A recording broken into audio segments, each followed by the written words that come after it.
Many thought it wouldn't be done. They said there's no way. Odyssey won't do it.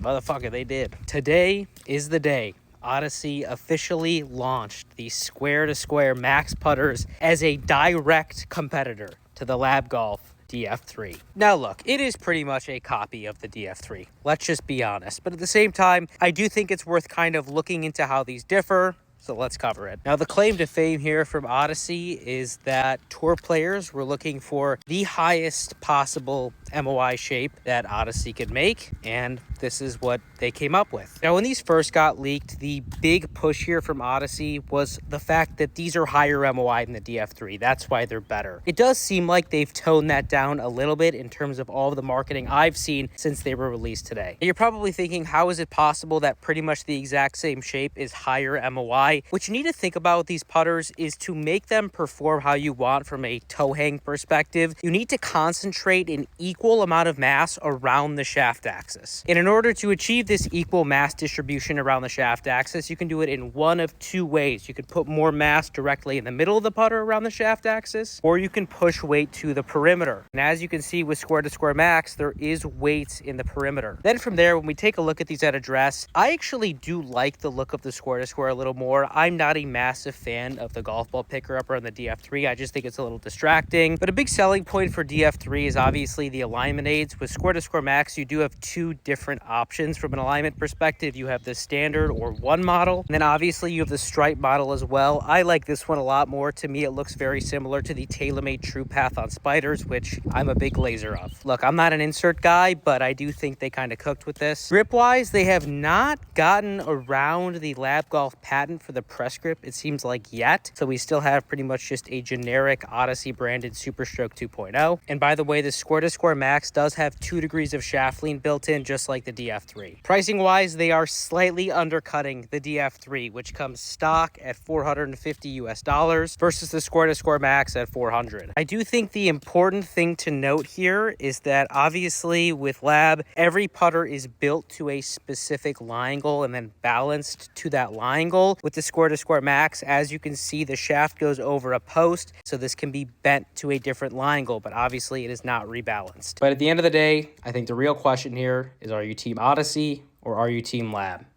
Let me know.